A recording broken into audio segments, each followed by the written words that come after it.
in line with today's reality.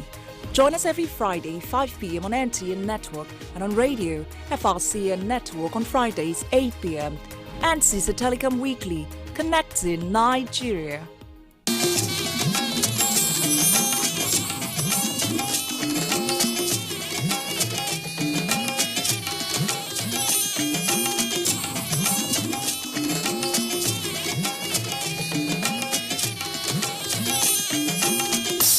This is the network service of the NTA. The counsel of our fathers. My advice to these young people is please do not take us back to those harrowing days. You probably do not know what it is. Nigerian youths, let's build our nation together.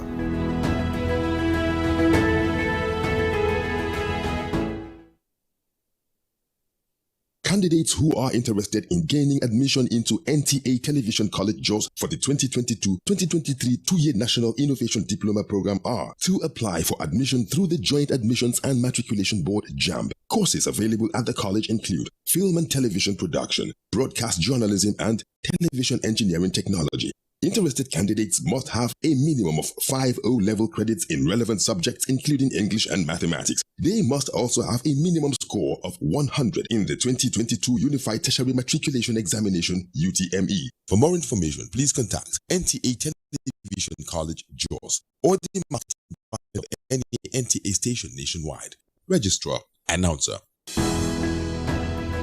The counsel of our fathers. I will urge and advise our younger generation to use talent and brain to sort out problems, not arms.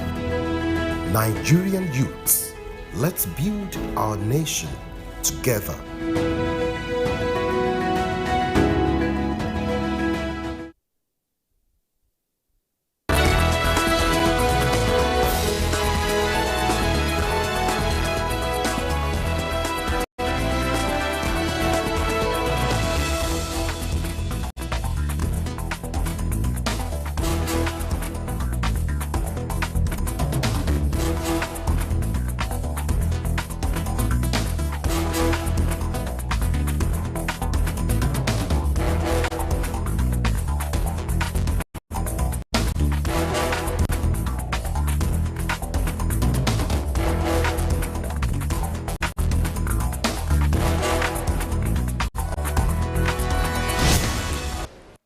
Welcome to Dateline 360.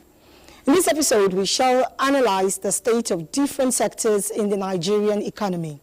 We will identify areas that require consolidation, new strategies, and commendable efforts that should be sustained for optimal results in good governance.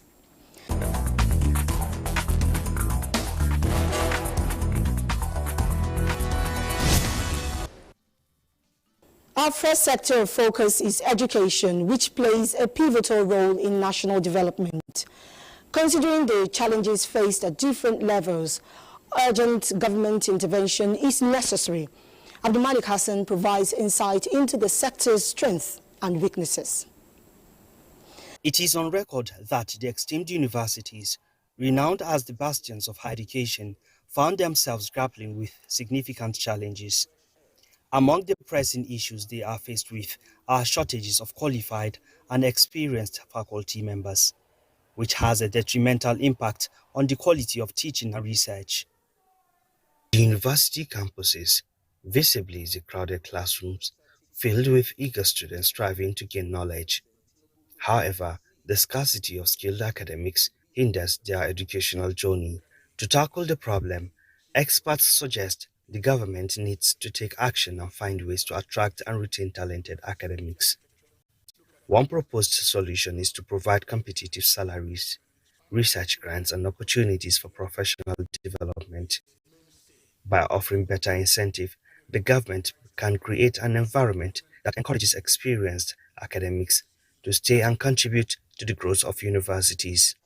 One of the major areas where teachers can actually improve their skills is through continuing professional development. and that is lacking.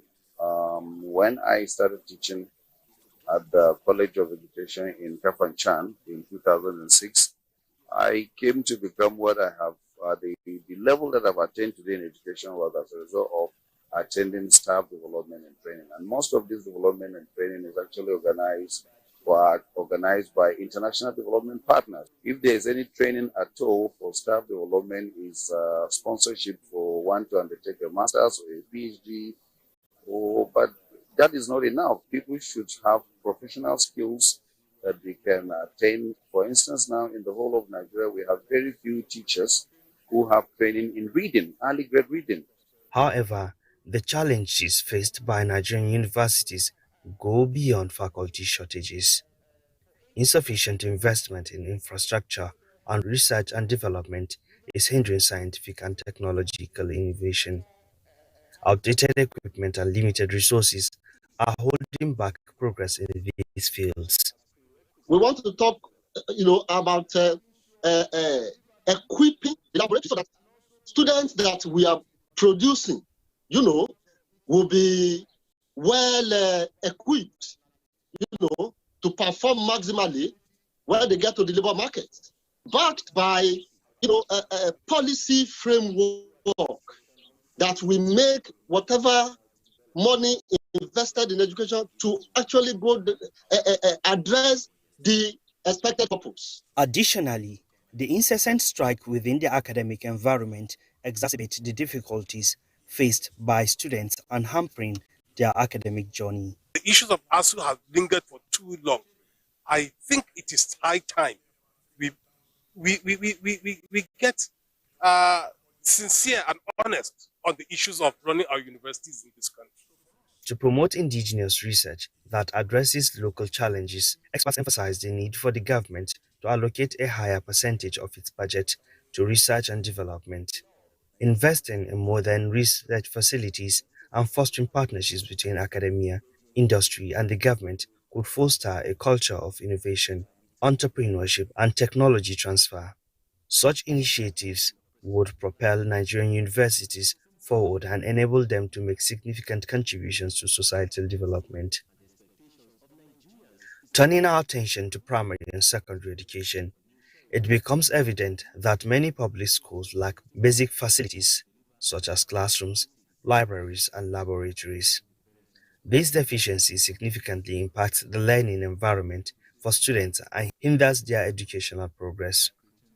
As a result, there is a growing call for increased investment in education to ensure that every child has access to safe and conducive learning environment. Investing in our children is the greatest investment we can make.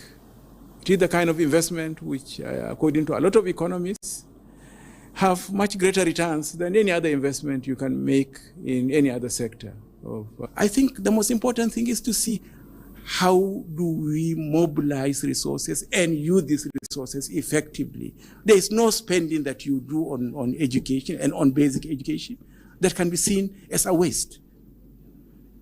And it's very important for us, isn't it, to realize the importance of funding. It's also very important for us to appreciate the synergy that has to be established between the federal government and the state government. At the end of the day, if you look at isn't it what is going on, maybe a state, the governor is not an education governor also, I think there has to be a minimum that the federal government should expect the states to put in. Teacher training and curriculum development are also areas that require attention.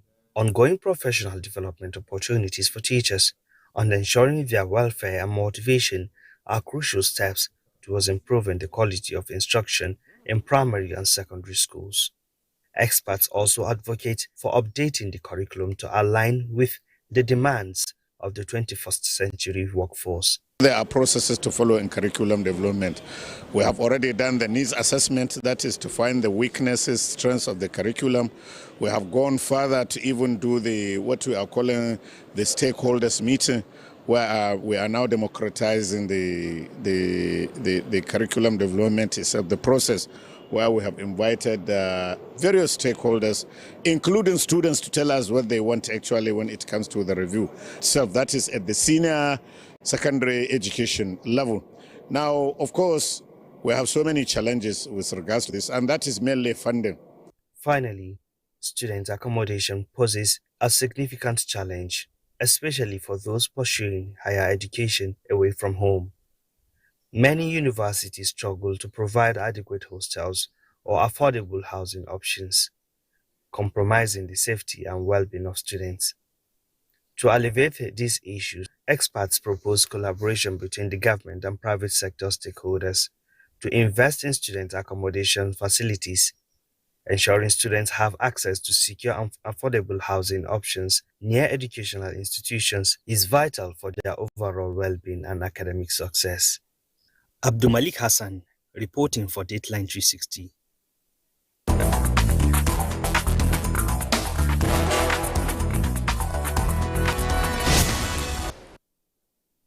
Our next focus is the aviation industry, which has undergone significant reforms in recent years.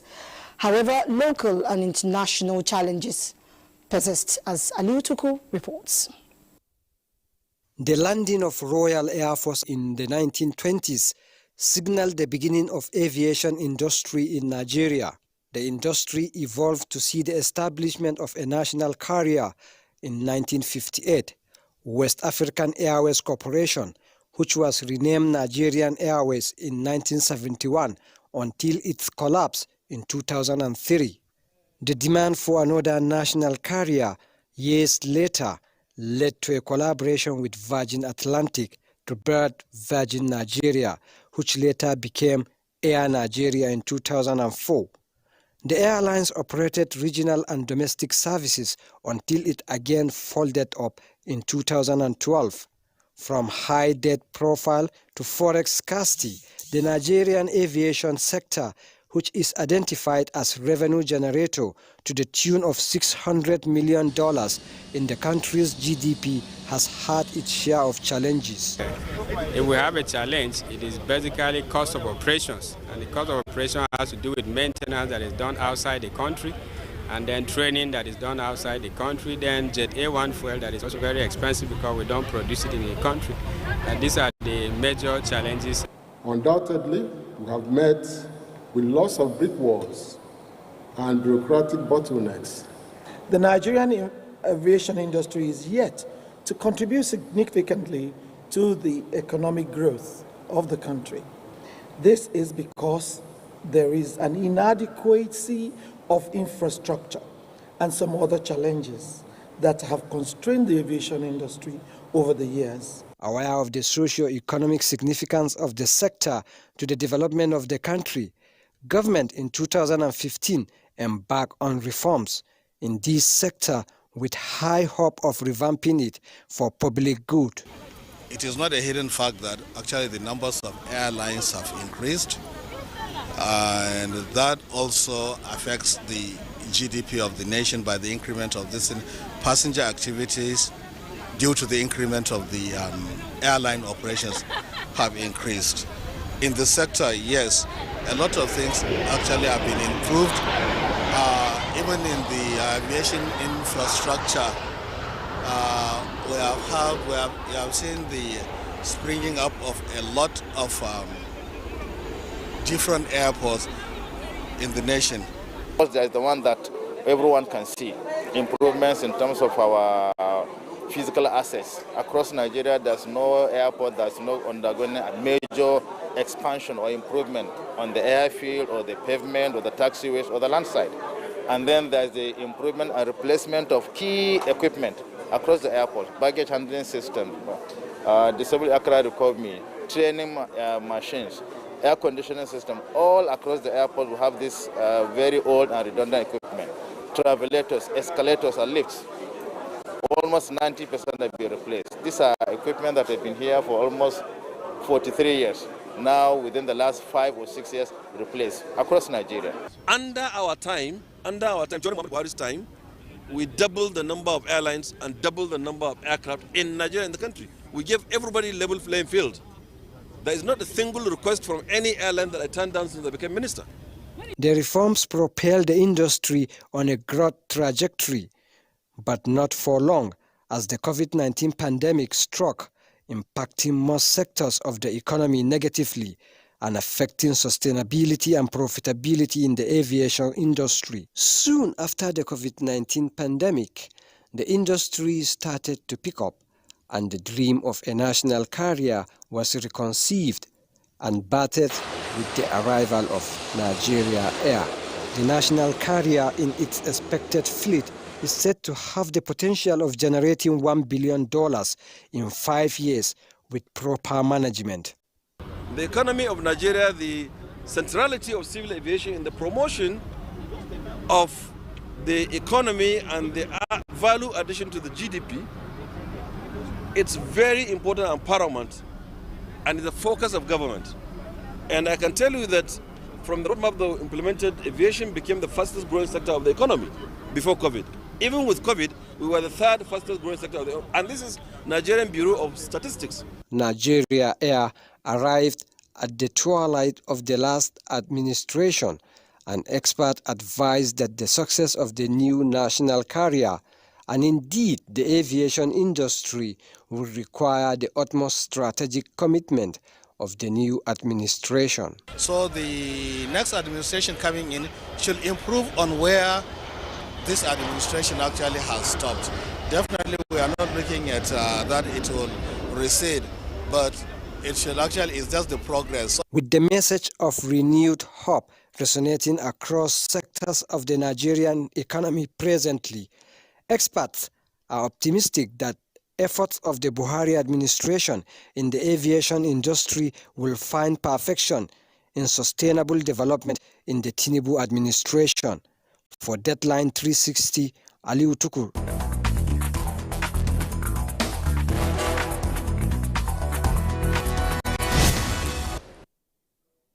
In agriculture, the Buhari administration made substantial progress towards food sufficiency. President Tinubu intends to boost food production and create wealth along the agricultural value chain. The government says it will establish commodity exchange boards and a nationwide program for storage of produce to address post-harvest losses. Also, an agricultural hub for production and value addition of agricultural produce is also in the works. Rural incomes shall be secured by commodity exchange board, guaranteeing minimal prices for certain crops. Animal products, a nationwide program for the storage and facilities to reduce spoilage and waste. All of that will be undertaken. Agricultural hubs will be created throughout the nation to increase production and engage in credit, promote credit, engage in value-added processing. The livestock will introduce the best modern practices and steps taken to minimize the perennial conflicts.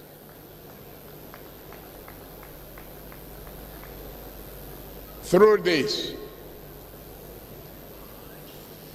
food will be made more abundant, yet less costly. Farmers shall earn more while the average Nigerians pay less.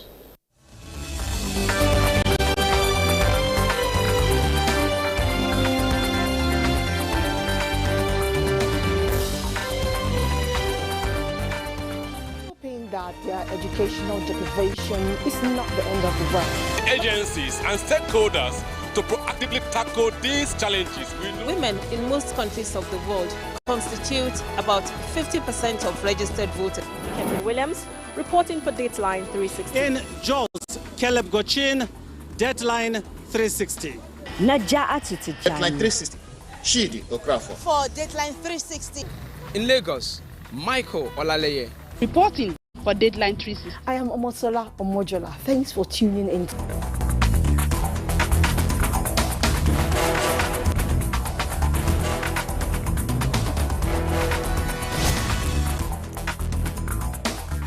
I'm fascinated with the discourse on national monuments and assets and how much is being done to preserve and Look into the language issue. We have turned English to become like a pride value in our own cultural values. It's not cash transfer. It's not a COVID-19. Aviation 1897 was a deliberate You know, many of these people coming to the urban areas now. And applications, there are terms and conditions. That of course, it is the union of two people, a man and a woman coming together. My name is Nnamdi Odikpo. And I'm Elizabeth Omori.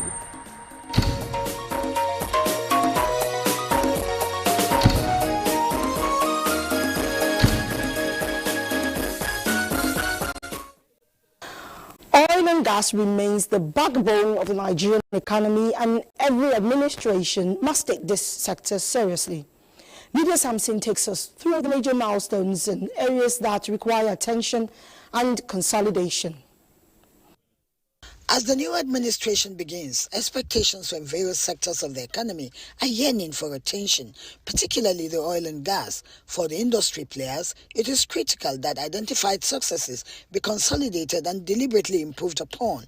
The greatest milestone, they say, is the passage of the Petroleum Industry Act by President Muhammadu Buhari in 2021.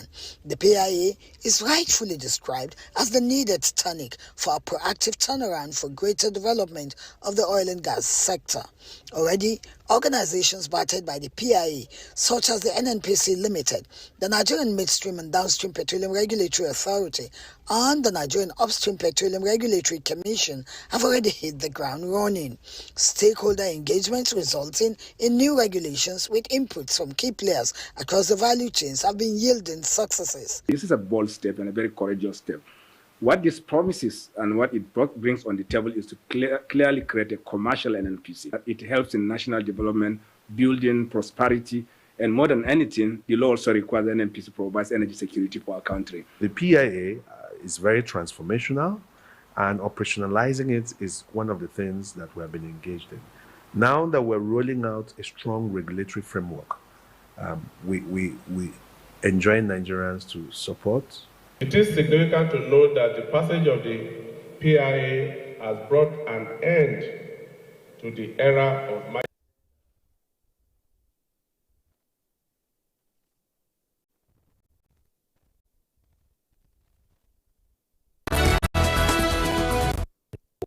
and then training that is done outside the country, then Jet A1 fuel that is also very expensive because we don't produce it in the country. And these are the major challenges. Undoubtedly, we have met with lots of brick walls and bureaucratic bottlenecks. The Nigerian aviation industry is yet to contribute significantly to the economic growth of the country. This is because there is an inadequacy of infrastructure and some other challenges that have constrained the aviation industry over the years. Aware of the socio-economic situation. In addition to the GDP, it's very important and paramount, and it's the focus of government. And I can tell you that from the roadmap that we implemented, aviation became the fastest growing sector of the economy before COVID. Even with COVID, we were the third fastest growing sector of the economy. Discourse on national monuments and assets and how much is being done to preserve and Look into the language issue. We have turned English to become like a pride value in our own cultural values. It's not cash transfer. It's not a COVID-19. Aviation 1897 was a deliberate You know, many of these people coming to the urban areas now. And applications, there are terms and conditions. That of course, it is the union of two people, a man and a woman coming together. My name is Nnamdi Odikpo. And I'm Elizabeth Omori.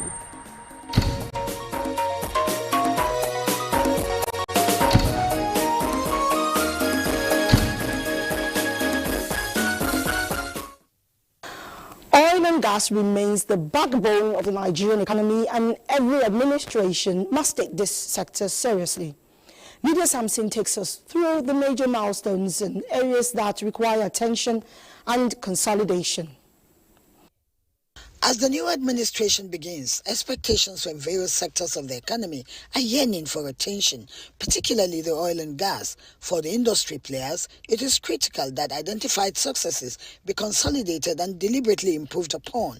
The greatest milestone, they say, is the passage of the Petroleum Industry Act by President Muhammadu Buhari in 2021. The PIA is rightfully described as the needed tonic for a proactive turnaround for greater development of the oil and gas sector.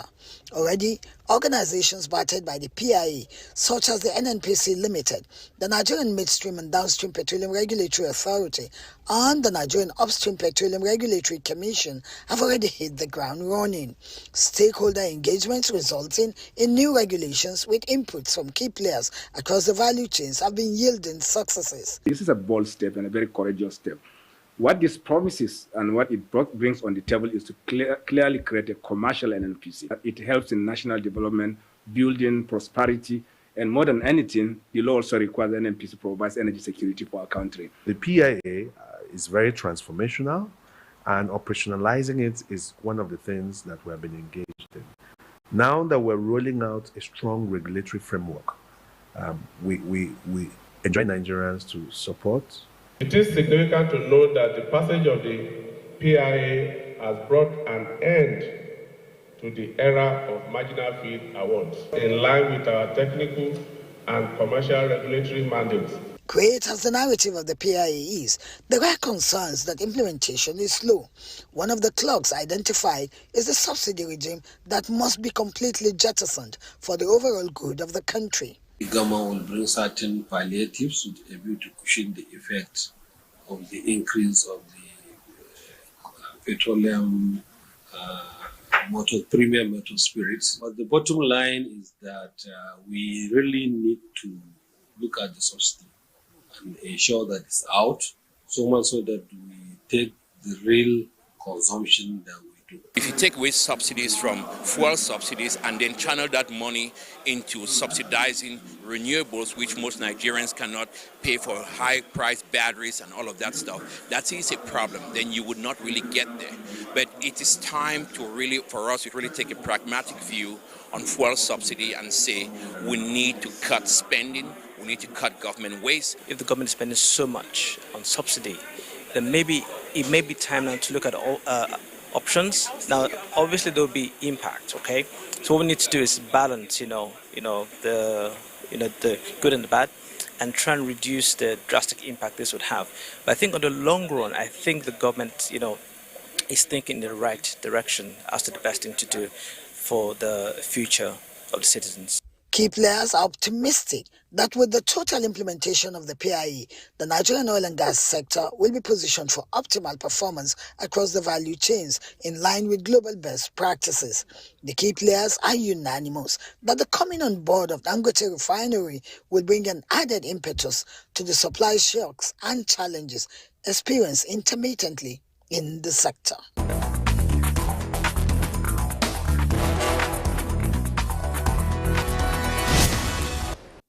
Thank you for joining us for the last 25 minutes. We hope it was informative.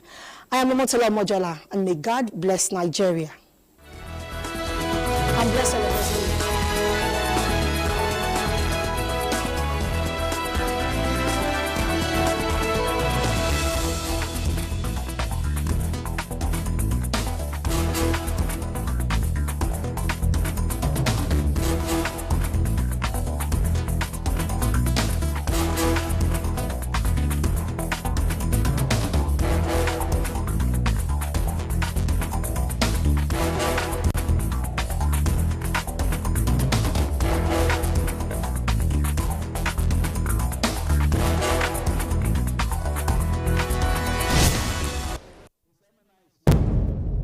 Information is power. Everyone wants power. So feel powerful with the NTA News mobile app, the one-stop information center. Real news at your fingertip. Be the first to report by uploading first-hand information on the U-Report link, and be the first to know by simply clicking on any of the links on the sidebar for headlines, domestic and foreign news, economy, security, politics, sports, and more. Stream live on your smartphone and tablets and stay connected. It's pretty easy. Simply download NTA News app from your Google Play Store and you're good to go. NTA News mobile app, your access to real-time information.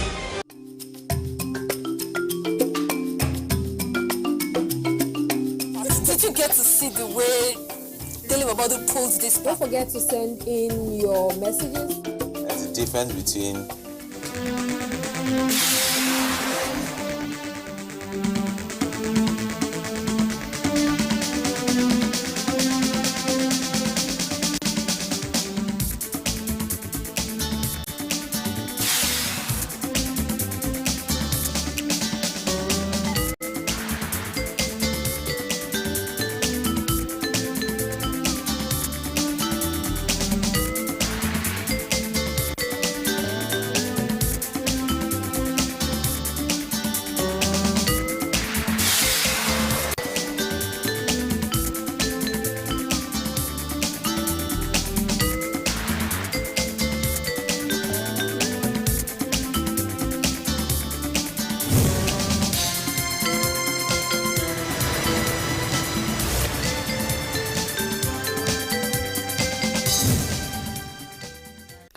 This is Tuesday Live. Nigeria has successfully undergone 7 democratic cycles now from 1999 to 2023, which is 6 and now into the 7th, each geared towards strengthening the nation's democratic institutions through good governance, rule of law, and respect for fundamental human rights. Tonight, Tuesday Live shall focus on agenda setting for the day-old administration led by the newest president in the world and commander-in-chief of the Armed Forces of the Federal Republic of Nigeria, Asiwaju Bola Ahmed Tinubu, in the next 4 years. What should be the administration's immediate priorities, and what are the layers for implementation of government's blueprint? These and more questions will be answered by those who have the thesis and the hypothesis. On Tuesday Live, let's put things in perspective with this report put together by Mitari Ikpe. I'm Fisai Ogunfuyi. Good evening.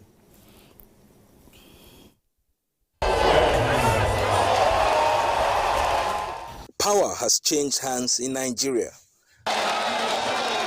Like a breath of fresh air, the inauguration of Bola Ahmed Tinubu was an exhilarating moment for Nigerians.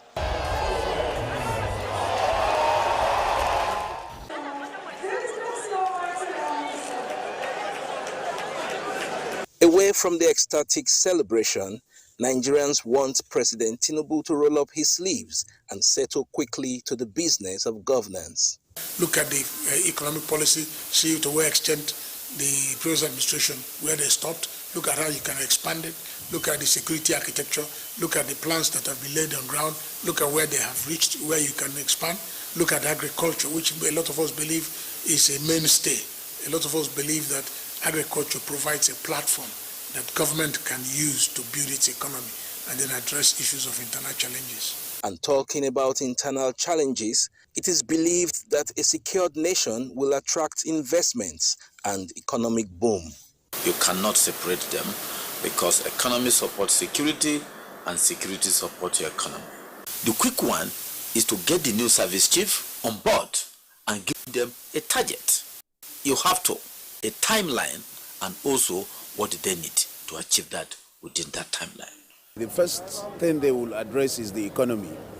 The economy is in very bad shape, and it must go vis-a-vis the security and get in new people that can inject new ideas and cope the security situation in the country. As he will be attracting a lot of foreign investments, he will create a lot of stability in the country and a lot of prosperity for its people. As former governors, people who have ruled their states for 8 years, and they were all in the Senate, so they have garnered all the needed experience to take this country to a greater height and then renew our hopes. Peace and unity are also considered as prerequisites for development. By making sure that they deliver the dividends of democracy, and also to make sure there's unity in the country in terms of meeting all tribes. This is a country of over 300 nationalities. Unity, unity, unity. That's our focus. There is advocacy, however, for Nigerians to be patient as the Tinubu administration unfolds its blueprint for national development. No government can give you the required power within 4 years' time. That is the truth. No government can perform miracle, but it's hard work, and hard work takes time. It may interest you to know that we have over 10,000 kilometers of inland waterways, for example, in Nigeria. In as much as it's only about 3,000 and some fraction, about 800 kilometers that are all year round navigable. But the potentials are quite enormous. So for us in this industry, it's about expanding, opening up, increasing the navigability of the entire waterway sector. In all, Nigerians want the new president and his government to fulfill campaign promises by leveraging on the blueprint of the renewed hope agenda. In Abuja, Mitaire Ikben. Mitaire Ikben's reports will set the stage for tonight's discussion, and I'm being joined in the studio live by Brigadier General Sani Usman Kukasheka, retired. MNI, I must put that. Thank you very much for joining us tonight. Good evening, and thank you for having me on the program. Faith Mwadeshi, Executive Director, Center for Transparency Advocacy, is next to him. Thank you, Faith, for joining us. Thank you so much for having me. Good evening, Nigerians. Thank and you. Professor Ken Ife, Development and Economic Expert. Always nice to have you with us. Thank you for having me. Also, in the course of the discussion, we will be joined by Professor Yemi Oke, Professor of Energy and Electricity Law, University of Lagos. He will be joining via Zoom, and Johannes Toby Wujola, our former curator, Abuja Global Shapers, will also be joining us. So we will be having quite a robust discussions tonight. Let's start this way. Before we go to security, let's start from the economy. Prof, what will be your opening salve? Because, you know, the president has, you know, promised a lot in terms of, at least his first, you know, interventions in terms of his speech after taking over the reins of leadership. Listening closely to, you know, those lines in his speech, are you encouraged? Very, very, very much so. And, you know, he actually struck the chord. And I must say that he started well, you know, to begin from peace and then talk about security. Those two are precondition for any meaningful economic development. And he has a clear agenda about how he's going to tackle that. And as soon as he launched into the economy, I mean, he went straight for investment. Investment in the sense that we have to invest in the critical sectors of the economy. Of course, infrastructure stands out. But also you have to look at human resource development, capacity development. And he alluded to that when he said there won't be any subsidy. Rather, that money will go to health, education. So you could see that that was very much on his mind. And there's also the fact that we need to have more investments on mineral resources. You saw how we talked about natural resources. He pinked out agriculture and then has a clear plan on what he wants to do in agriculture, bring back the boards, and then, you know, make sure you guarantee minimum price, which is